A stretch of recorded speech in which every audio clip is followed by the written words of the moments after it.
فرماتے ہیں سارے نبی ستائے گئے، میں سب سے زیادہ ستایا گیا۔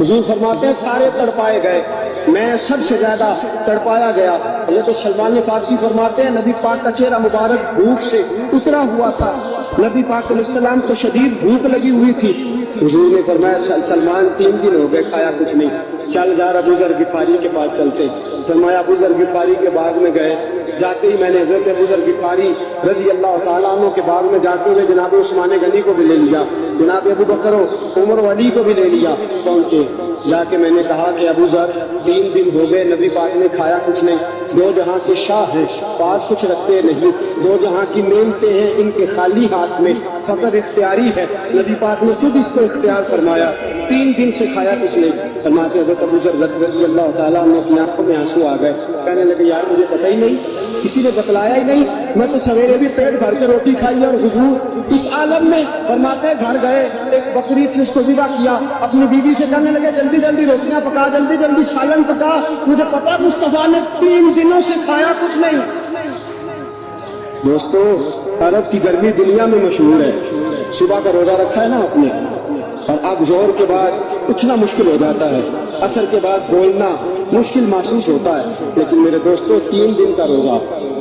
بغیر افطاری کے روزہ، میرے نبی کریم علیہ السلام کے صحابی اپنی بیوی سے کہتے ہیں جلدی کر 3 دن ہو گئے حضور نے کھایا کچھ نہیں۔ آپ کی بیوی نے جلدی سے روٹی پکانی شروع کر دی، سالن تیار۔ حضرت جناب ابو ذر فرماتے ہیں دوبارہ باغ میں گیا،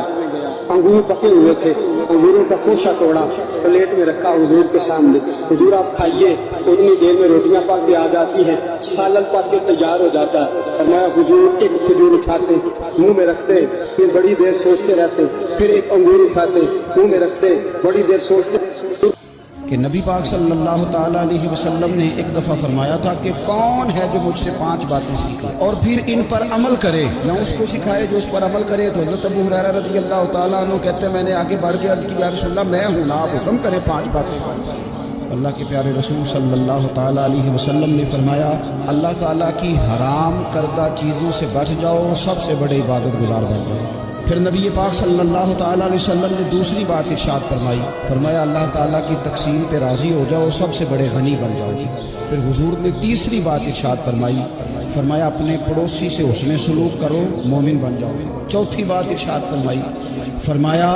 لوگوں کے لیے بھی وہی پسند کرو جو اپنے لیے پسند کرتے ہو تو بہترین مسلمان بن جاؤ۔ پھر حضور سید عالم صلی اللہ تعالیٰ علیہ وسلم نے 5ویں اور آخری بات ارشاد فرمائی، فرمایا زیادہ ہنسا نہ کرو، زیادہ ہنسنے سے دل مردہ ہو جاتا ہے۔ میرے نبی کریم صلی اللہ تعالیٰ علیہ وسلم نے فرمایا اگر کسی شخص کو تم پاؤ کہ کسی جگہ اس کی عزت خراب کی جا رہی ہے، ہمارے ہاں کرتے ہیں لوگ، 3 لوگ بیٹھے ہیں تو ایک اٹھ کے جاتا ہے تو باقی 2 اس کی غیبت شروع کر دیتے ہیں اور بڑا مزہ لے کے اس کی بات کرتے ہیں، حالانکہ انہیں یہ نہیں پتا کہ جب تو اٹھ کے جائے گا نا تو ایک یہ گیا ہے نا، تم 2 بچے ہو تو اگر تو جاتا اور وہ 2 بچ جاتے تیرا بھی یہی اشر کرتے جو یہ اس کا کر رہے ہیں۔ اللہ کے حبیب صلی اللہ علیہ وسلم فرماتے ہیں کسی شخص کی کسی جگہ اگر عزت خراب کی جا رہی ہے، اس کے بارے میں توہین آمیز رویہ اپنایا جا رہا ہو اور تم اس جگہ موجود ہو تو حضور فرماتے ہیں تم اس کی عزت کا دفاع کرو، جہاں تمہاری عزت پہ حملہ ہوگا وہاں رب تمہاری عزت کی حفاظت فرمائے۔